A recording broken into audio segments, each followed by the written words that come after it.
बहुत सेवा करते थे कृष्ण भगवान की।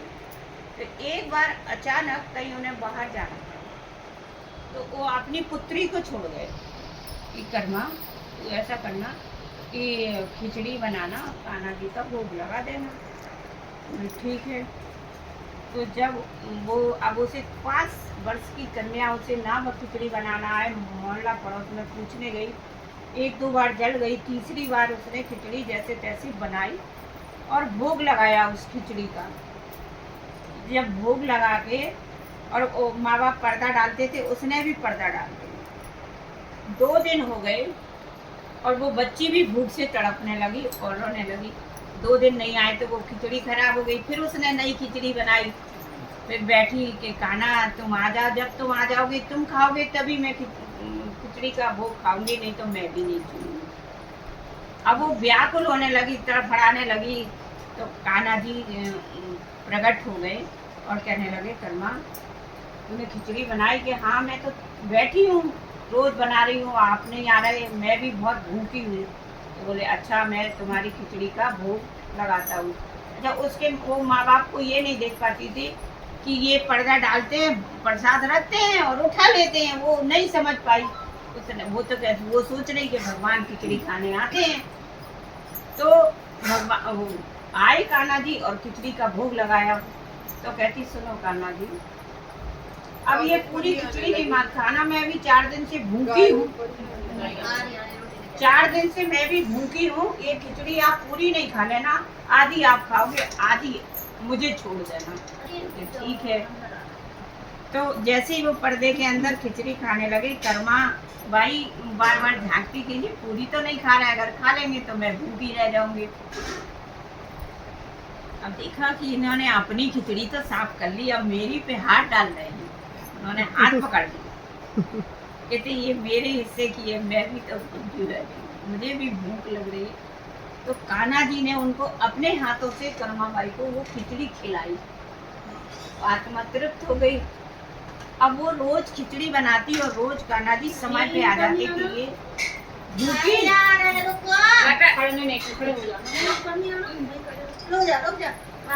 तो फिर वो रोज वो आते और प्रेम से वो खिचड़ी का भोग लगाते। ऐसे कई दिन हो गए। अब माता पिता उनके बोले कि बहुत दिन हो रहा है, अब मुझे पंढरपुर चलना चाहिए। तो फिर वो अपने घर आए तो कर्माबाई से कहने लगे, कर्माबाई तुमने खिचड़ी का भोग लगाया कि नहीं? हाँ बोले, मुझसे क्या पूछ रहे कान्हा? बोले अरे मूर्ति बोलती है क्या? उसके माँ बाप कह रहे हैं मूर्ति बोलती है, मूर्ति बोल नहीं लगा, उसको हटा लो, चक्कर मारने लग जाए उसके। तो वो कहते हैं कि नहीं, मैं तो भोग लगाती बनाती थी तो कान्हा जी आके खा लेते थे। उन्हें बड़ा आश्चर्य हुआ। वो दूसरे कमरे में बैठ गए और कहते, कर्मा तू ही खिचड़ी बना और कन्हैया को खिला। उसने खिचड़ी बनाई, पर्दा डाली, भोग लगाया, जैसी आवाज लगाई कृष्ण भगवान आ गए और खाने लगे। तो उसके माँ बाप आ गए और पैर पकड़ लिए कि मैं तो जीवन भर से पंढरपुर में, जो जैसा पंढरपुर जैसे मथुरा वृंदावन है, ऐसे ही महाराष्ट्र में भी पंढरपुर में कन्हैया की पूजा होती है, लेकिन पंडर भगवान के नाम से उनको जाना जाता है। तो उन्होंने पैर पकड़ लिए तो कहते कि तुम तो भाव से नहीं लगाते थे ना मुझे भोग, ये तो भाव बिना 4 दिन भूखी बैठी रही है, जब तक ये नहीं खाएगा। आप लोग तो क्या करते हैं कि बनाते हैं, खाना मतलब लड्डू गोपाल भी रखे तो खाना बनाया उनके सामने रख दिया, खाया किसने? हम ही ने तो खाया, भाव तो नहीं है ना। तो उन माता पिता ने अपनी बेटी को गले लगाया और बोले धन्य है तू कि आज तेरे बदौलत मुझे भगवान के दर्शन हुए। तो फिर बड़ी हुई कर्माबाई, उसकी शादी हुई। जब शादी हुई तो वो अपने दूसरे नगर में गई, तो वहाँ भी यही सब करती और अपने पति और सास ससुर से काम करती थी, लेकिन मतलब नहीं रखती थी, वो बस कृष्ण को चाहती थी। तो वहाँ के सास ससुर ने और उसके पति ने उसे घर से निकाल दिया। घर से निकाल दिया तब उन्होंने क्या किया कि जगन्नाथपुरी में आ गई और वहाँ रहने लगी।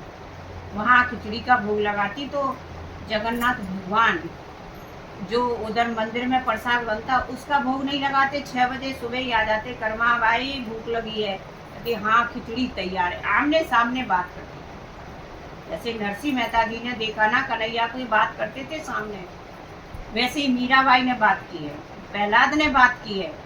हम और आप भी कर सकते, लेकिन उन जैसा बनना पड़ेगा। तो वो 6 बजे आके और बिना ही नहाए धोए, कोई नहाती धोती नहीं, वो खिचड़ी का भोग खाने आ जाती, फिर उधर का भोग खाती। एक बार एक दिन कर्मा बाई के यहाँ एक साधु आया, तो बोले कि माई भूख लग रही, कुछ भोजन दे दे। तो वो खिचड़ी रखी थी, तो कहते वो खिचड़ी दी, तो कहते तुमने ना नहाया ना धोया ना घर में झाड़ू पोछा हुआ, भाई मैं ये खिचड़ी नहीं खाऊंगा। तो कर्मा बाई बोली फिर कैसे करना चाहिए? तो कहते कि तुम पहले उठो, झाड़ू साफ सफाई घर की करो, फिर नहाओ, फिर धुले वस्त्र पहनो, फिर भगवान की पूजा करो, इसके बाद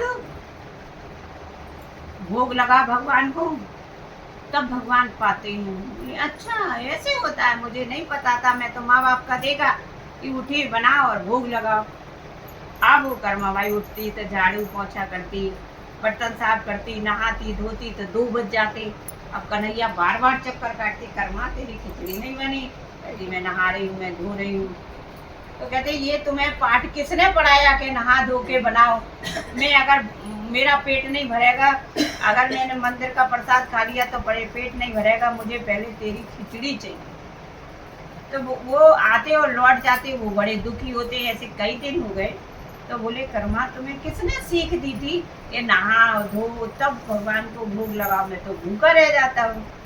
एक साधु महात्मा आए थे, इधर को रहते हैं वो कन्हैया कान्हा जी उनके पीछे गए वो साधु के पास, और जाके पीछे से पकड़ लिया उन्हें, और कहते कि तुम सुनो क्या शिक्षा दे के आए हो कर्मा बाई से? तो कहते हैं कि वो बिना नहाए धोए बनाती थी, कि तुमने ऐसा क्यों बताया उसको? मूर्ख दुष्ट, तूने मेरा, मैं भूखा हूँ, मैं खिचड़ी खाए बिना कुछ ग्रहण नहीं करता। वो साधु जब मुड़ा ना पीछे, जब तो क्या देखता है कि भगवान सामने, वो पैरों में गिर पड़ा और आके वो पकड़ के ले आए। बोले जैसी कर्मा बाई करती थी वैसे ही करे, तुम उसको जाओ बोलो। तो कर्मा बाई के पैरों में गिर गया। कहता कर्मा जैसे आप पहले भोजन खिचड़ी बनाती थी वैसे ही बनाइए आप, ये तो भाव का भोग है, इसमें नहाने धोने का कोई वो, आप नहा धो के भी बनाओगी और भाव नहीं है तो वो भोजन आप ही तो खाओगी। तो फिर कर्मा माई वैसे ही करने लगी। तो फिर बहुत दिन हो गए, तो एक दिन सुबह उठे तो बोले कि भूख लग रही है, पहले कर्मा बाई के चलना चाहिए। देखा तो कर्मा बाई ने अपनी देह त्याग दी। अब वो खिचड़ी के लिए इधर उधर झटपटाने लगी। फिर चारों तरफ हल्ला हो गया, कर्मा बाई खत्म हो गई। और सबको पता था, पूरे जगन्नाथपुरी में पता है कि कर्मा बाई की खिचड़ी से पहले भगवान किसी का भोग नहीं लगाते। तो आज भी जगन्नाथपुरी में पहले खिचड़ी का भोग लगाया जाता है।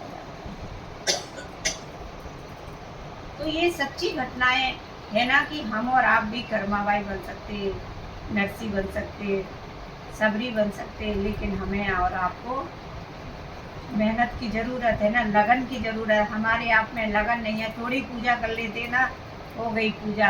अगर पूजा भी कर रहे हैं ना, तो वो बच्चा अगर कोई कहता है मम्मी मुझे जल्दी जाना है, भगवान तू बैठ जाना है, पहले बच्चे को दे। पति अगर चिल्ला दिया तो माला भी छोड़ के रख देते हैं, डर के मारे कि बाद में कर लेंगे। भगवान थोड़ी डांटता है, जो डांटता है उसका महत्व ज्यादा है आज के दिन। भगवान किसी को डांटते हैं। और लोग कहते हैं भगवान मुझे दुख दे रहा है, मैंने ऐसा, भगवान नहीं दुख देते, हम और आपके कर्म आगे आ जाते हैं। तो ये जब से मैंने चर्चा में आना शुरू किया है, वास्तव में मेरी तो जिंदगी बदल गई है कि बेटा बेटी सब थे मेरे, लेकिन वास्तविकता में अब वो उनकी शादी हो गई, वो दूसरों के हो गए, वो उनके परिवार रिश्ते दूसरे हो गए। हम जो थे वो परमात्मा के जन्म लिया था तब परमात्मा के थे, आज अकेली नहीं हूँ मैं, मेरे साथ मेरा महादेव है। इस विश्वास से तो मुझे पूजा पाठ से ज़्यादा मानसिक पूजा मैं कभी नहीं करती थी। जब सुबह उठ के पहले मानसिक पूजा लगता है कि सुबह थोड़ा जल्दी उठ जाओ, क्या होता है, बैठ जाओ, हाथ मुँह धो के भगवान की आप पूजा कर सकते